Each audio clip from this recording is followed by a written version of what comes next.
Hello नमस्कार साथियों, आपका स्वागत है एक बार फिर से आपके अपने YouTube परिवार में। तो साथियों, जो जंग के मैदान में उतरेगा और मैदान फतेह करके लाएगा वही इस बार सीने व वर्दी लेकर आएगा। तो साथियों, अगर आप भी यूपी पुलिस परीक्षा की तैयारी कर रहे हैं तो मुश्किल से एक महीना आपके पास बचा है। आज 18 जनवरी है और आपका एग्जाम 18 फरवरी को है।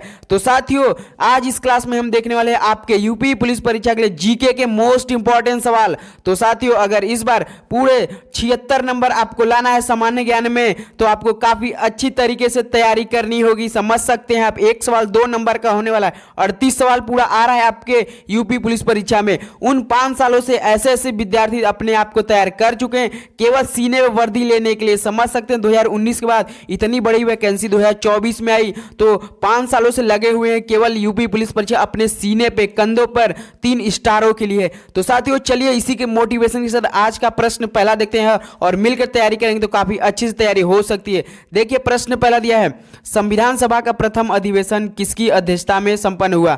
तो साथियों, संविधान सभा का प्रथम अधिवेशन किसकी अध्यक्षता में संपन्न हुआ था। तो आपके सच्चिदानंद सिन्हा के। ऑप्शन सी आपका बिल्कुल करेक्ट ऑप्शन हो जाएगा। तो चलिए प्रश्न नंबर दूसरा देखते हैं, संयुक्त राष्ट्र संघ यूएनओ का प्रारूप किस सम्मेलन में तैयार किया गया। तो साथियों, संयुक्त राष्ट्र संघ यूएनओ का प्रारूप किस सम्मेलन में तैयार किया गया था। तो आपका जो सैन फ्रांसिस्को सम्मेलन हुआ था उसमें हुआ था। किसमें साथियों? सैन फ्रांसिस्को सम्मेलन में। ऑप्शन भी आपका बिल्कुल करेक्ट ऑप्शन हो जाएगा। तो चलिए प्रश्न नंबर तीसरे पर बढ़ते हैं। तो प्रश्न तीसरा दिया है, कौन सा वेद धार्मिक अनुष्ठानों की पद्धतियों का उल्लेख करता है। तो दोस्तों, कौन सा वेद धार्मिक अनुष्ठानों की पद्धतियों का उल्लेख करता है। तो आपका यजुर्वेद करता है। कौन सा था? यजुर्वेद करता है। ऑप्शन सी आपका बिल्कुल करेक्ट ऑप्शन हो जाएगा। तो प्रश्न नंबर 4 देखते हैं। तो प्रश्न 4 दिया है, निम्नलिखित में से कौन सा राज्य गंगा बेसिन का भाग नहीं है। तो साथी बताइए, निम्नलिखित में से कौन सा राज्य गंगा बेसिन का भाग नहीं है। तो आपका पंजाब नहीं है। कौन है साथियों? पंजाब। ऑप्शन सी बिल्कुल करेक्ट ऑप्शन। अगर इस बार एक सीट पक्की करनी है तो अभी से आपको दिन रात मेहनत करना पड़ेगा। समझ सकते हैं कैसी तैयारी होनी चाहिए। अब इसके बाद इतनी बड़ी वैकेंसी आपके सामने नहीं आने वाली है, तो समझ सकते हैं आप काफी अच्छे तरीके से समझ रहे होंगे। तो प्रश्न 5, नटराज की कांस्य प्रतिमा किसके शासनकाल के दौरान निर्मित की गई थी। तो साथियों, नटराज की कांस्य प्रतिमा किसके शासनकाल के दौरान निर्मित की गई थी। तो ये की गई थी चोल के द्वारा। किसके द्वारा साथियों? चोल। ऑप्शन डी आपका बिल्कुल करेक्ट ऑप्शन हो जाएगा। तो प्रश्न नंबर 6 देखते हैं। तो प्रश्न 6 दिया है, निम्नलिखित में से पल्लव राजवंश की राजधानी कौन सी थी। तो साथी बताइए, निम्नलिखित में से पल्लव राजवंश की राजधानी कौन सी थी। तो आपके कांचीपुरम थी। कौन सा थी? कांचीपुरम थी। ऑप्शन सी आपका बिल्कुल करेक्ट ऑप्शन हो जाएगा। तो चलिए प्रश्न नंबर 7 देखते हैं। तो प्रश्न 7 दिया है, निम्नलिखित में से कौन सी पुस्तक बाणभट्ट द्वारा लिखित है। तो दोस्तों, निम्नलिखित में से कौन सी पुस्तक बाणभट्ट द्वारा लिखित है। तो आपका हर्षचरितम है। ऑप्शन भी हर्षचरितम बिल्कुल करेक्ट ऑप्शन हो जाएगा। तो प्रश्न नंबर 8 देखते हैं। तो प्रश्न 8 दिया है, निम्नलिखित में से कौन सा शहर हड़प्पा सभ्यता का शहर नहीं था। तो साथी बताइए, निम्नलिखित में से कौन सा शहर हड़प्पा सभ्यता का शहर नहीं था। तो मेहरगढ़ नहीं था। तो ऑप्शन सी मेहरगढ़ बिल्कुल राइट ऑप्शन है। तो प्रश्न नंबर 9 देखते हैं। तो प्रश्न 9 दिया है, निम्नलिखित में से कौन वज्जी महाजनपद की राजधानी थी। तो साथियों बताइए, निम्नलिखित में से कौन वज्जी महाजनपद की राजधानी थी। तो बताइए, तो वैशाली है। ऑप्शन भी आपका बिल्कुल करेक्ट ऑप्शन हो जाएगा। अगर साथियों जिन जिन का सवाल आपको आ रहा है तो उस सवाल का जवाब हमें जरूर कमेंट कीजिएगा साथियों, ऐसे पता लगेगा आपकी तैयारी कैसी चल रही है। तो प्रश्न नंबर 10 देखते हैं। तो प्रश्न 10 दिया है, निम्नलिखित में से कौन सा वेद ऋग्वेद से संबंधित है। तो साथियों, निम्नलिखित में से कौन सा उपवेद ऋग्वेद से संबंधित है। तो उपवेद ऋग्वेद संबंधित है आपका किससे? आयुर्वेद से। किससे साथियों? आयुर्वेद से। ऑप्शन सी आपका बिल्कुल करेक्ट ऑप्शन है। तो प्रश्न नंबर 11 देखते हैं। प्रश्न 11 दिया है, चंदेल राजवंश के किस राजा ने कंदारिया महादेव का निर्माण करवाया था। तो साथियों, चंदेल राजवंश के किस राजा ने कंदारिया महादेव का निर्माण करवाया था। तो आपके यशोवर्मन ने करवाया था। किसने साथियों? यशोवर्मन ने। ऑप्शन ए आपका बिल्कुल करेक्ट ऑप्शन हो जाएगा। तो प्रश्न नंबर 12 देखते हैं।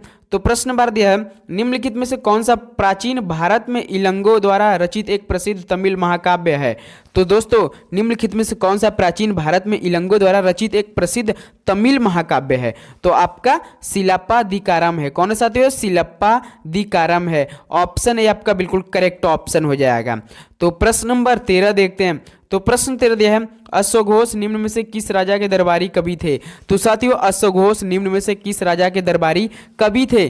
तो आपके कनिष्क थे। किसके साथियों? कनिष्क के थे। ऑप्शन डी कनिष्क बिल्कुल करेक्ट ऑप्शन हो जाएगा। तो चलिए प्रश्न नंबर 14 देखते हैं। प्रश्न 14 दिया है, नालंदा और विक्रमशिला विश्वविद्यालय के संस्थापक निम्नलिखित में से कौन से थे? तो साथियों नालंदा और विक्रमशिला विश्वविद्यालय के संस्थापक निम्नलिखित में से कौन से थे? तो आपके धर्मपाल है। कौन साथियों? धर्मपाल है। ऑप्शन है बिल्कुल करेक्ट ऑप्शन है। इस क्वेश्चन पे स्टार लगाइए क्योंकि ये मोस्ट इंपॉर्टेंट सवाल होने वाला है। तो प्रश्न 15 देखते हैं, तंजौर में बृहदेश्वर मंदिर किस धार्मिक संप्रदाय का है? तो साथियों तंजौर में बृहदेश्वर मंदिर किस धार्मिक संप्रदाय का है? तो आपका नयनार का है। किसका साथियों? नयनार का है। ऑप्शन सी नयनार बिल्कुल करेक्ट ऑप्शन है। तो चलिए प्रश्न नंबर 16 देखते हैं। तो प्रश्न 16 दिया है, कोणार्क सूर्य मंदिर कहाँ स्थित है? तो साथियों कोणार्क सूर्य मंदिर कहाँ पर स्थित है? तो आपका उड़ीसा में है। ऑप्शन भी आपका बिल्कुल करेक्ट ऑप्शन है। तो साथियों बताइए G20 सम्मेलन कहाँ पर आयोजित इस बार 2023 में किया गया था? इस सवाल का जवाब में कमेंट कीजिए। एक एक सवाल आपके बीच में होमवर्क के रूप में मिलता रहेगा। तो प्रश्न 17 देखते हैं, उत्तर भारत में प्रचलित मंदिर वास्तुकला की शैली है? तो साथियों उत्तर भारत में प्रचलित मंदिर वास्तुकला की शैली किससे है? तो आपका नागर से है। ऑप्शन ए नागर आपका बिल्कुल करेक्ट ऑप्शन है। तो चलिए प्रश्न नंबर 18 देखते हैं। तो प्रश्न 18 दिया है, संगम साहित्य किस भारतीय भाषा में लिखा गया है? तो साथियों संगम साहित्य किस भारतीय भाषा में लिखा गया है? तो आपका तमिल में लिखा गया। किसमें साथियों? तमिल में लिखा गया। ऑप्शन सी आपका बिल्कुल सही जवाब हो जाएगा। तो प्रश्न 19 देखते हैं। तो प्रश्न 19 है, प्रसिद्ध शासक कनिष्क किस वंश के थे? तो साथियों प्रसिद्ध शासक कनिष्क किस वंश के थे? तो आपके ये कुषाण वंश के थे। किसके दोस्तों? कुषाण वंश के थे। ऑप्शन भी बिल्कुल करेक्ट ऑप्शन है। तो प्रश्न नंबर 20 देखते हैं। तो प्रश्न 20 दिया, मोट की मस्जिद किस शासक के शासनकाल में बनवाई गई थी? तो दोस्तों मोट की मस्जिद किस शासक के शासनकाल में बनवाई गई थी? तो ये आपके सिकंदर लोदी के शासक के शासनकाल में बनवाई गई थी। ऑप्शन बी सिकंदर लोदी बिल्कुल करेक्ट ऑप्शन है। तो चलिए प्रश्न नंबर 21 देखते हैं। प्रश्न 21 दिया, गयासुद्दीन बलबन ने निम्नलिखित में से किस काल में भारत में शासन किया था? तो बताइए गयासुद्दीन बलबन ने किस काल में भारत में शासन किया था? तो आपके 1266 से लेकर 1287 के बीच में किया था। 1266 से लेकर 1287 के बीच में क्या किया था? बलबन भारत में शासन किया था। तो ऑप्शन है आपका बिल्कुल राइट ऑप्शन है। तो चलिए प्रश्न 22 देखते हैं। तो प्रश्न 22 दिया है, दिल्ली सल्तनत के अधीन प्रशासन की भाषा कौन सी थी? तो साथियों दिल्ली सल्तनत के अधीन प्रशासन की भाषा कौन सी थी? तो उनकी फारसी थी। कौन सी साथियों? फारसी थी। ऑप्शन सी फारसी बिल्कुल करेक्ट ऑप्शन हो जाएगा। तो प्रश्न 23 देखते हैं। प्रश्न 23 दिया है, निम्नलिखित में से कौन सा स्मारक खिलजी राजवंश द्वारा बनवाया गया था? तो साथियों निम्नलिखित में से कौन सा स्मारक खिलजी राजवंश द्वारा बनवाया गया था?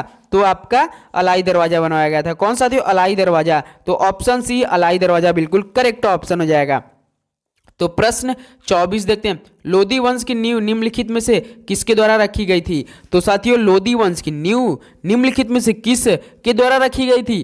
तो आपके ये बहलोल लोदी के द्वारा रखी गई थी। ऑप्शन ए बहलोल लोदी बिल्कुल करेक्ट ऑप्शन है। तो प्रश्न 25 देखते हैं। तो प्रश्न 25 है, दिल्ली सल्तनत के दौरान निम्नलिखित में से किस प्रकार का कर एकत्र किया जाता था?